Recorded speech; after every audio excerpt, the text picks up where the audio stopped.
A massage parlor, or massage parlor, is a place where massage services are provided for a fee.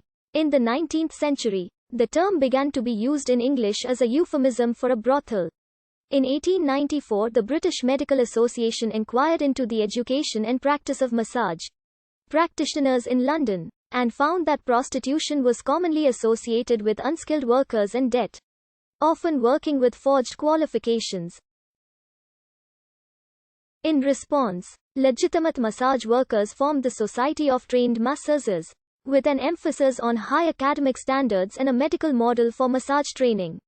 There is a gray area and ambiguity as to when an ordinary massage becomes sexual when it comes to individuals with sexual interests such as trypsophilia, trypsilaniophilia, partialism, autofetishism or organofact, who may feel that the massage of the entire body or any ordinary body parts unrelated to typical erogenous zones are associated with eroticism and sensuality. A 2013 article about massage parlors in Toronto describes a thriving industry. The article profiles one massage parlor, which promotes its services and masseuses with a website.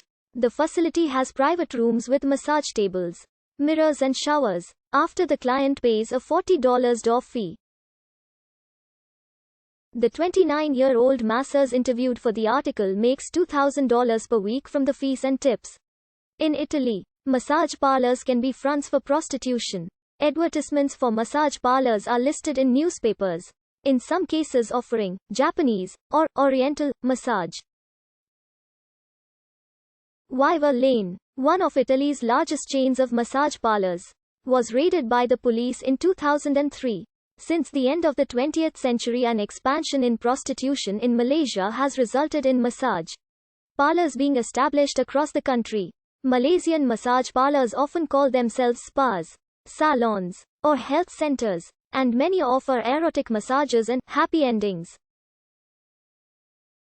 In Kathmandu's tourist district of Thamel, massage parlors typically advertise Thai massage, Ayurvedic massage or Nepalese special massage. Some offer legitimate massage, while others are sex establishments. Prostitution in Nepal is illegal, so the owners of such massage parlors do not explicitly solicit sex, and the paying of police bribes is a customary part of the operation.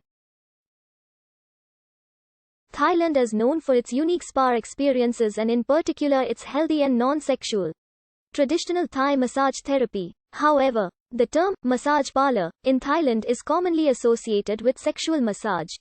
In 1996, foreign women made up the majority of prostitutes from 40 sex establishments in 18 border provinces that were actually brothels masquerading as karaoke bars, restaurants and traditional massage parlors. In some venues, though, there were no Thai women at all. In mid-1997, an increasing number of young girls, more than 60% of which were under 18 years old, were entering Thailand through the Mae Sai checkpoint into massage parlors, brothels, etc. The legal difference between a spa and a massage parlor is unclear.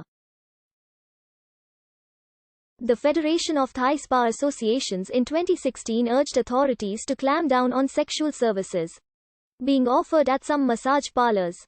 The FTSPA maintains that influential figures have used legal loopholes to open pretty spas or massage parlors where tourists can buy sexual services. In the United Kingdom, prostitution itself is legal, but activities such as pimping and owning or managing a brothel are not. However, the laws are not always strictly enforced. Many brothels in cities such as Manchester, London and Cardiff operate through legitimate businesses which are licensed as massage parlors and operate under that name. Police forces often turn a blind eye to such establishments. Massage parlors are sometimes advertised in newspapers, but a newspaper which carries advertising for a brothel under the guise of a massage parlor may be liable to prosecution for money laundering offences under the Proceeds of Crime Act 2002. The Newspaper Society's guidelines suggest that their members refuse to carry advertisements for sexual services. The advice also warns publishers that massage parlors can disguise illegal offers of sexual services, and it suggests checking qualifications to ensure the advertised service is legitimate. Newspaper companies often adopt a policy of refusing all advertisements for massage parlors. In 2005, it was reported that, in Manchester, there were around 80 massage parlours, which were fronts for prostitution, and that the police ignored those establishments, focusing instead on reducing street prostitution. On the 12th of October 2005, the Manchester Evening News reported that a self-confessed pimp walked free from court after a judge was told police had turned a blind eye to organised prostitution in massage parlours in Manchester. In December 2007, the Manchester Evening News removed all advertisements for massage parlours from its personal columns. The move followed a mighty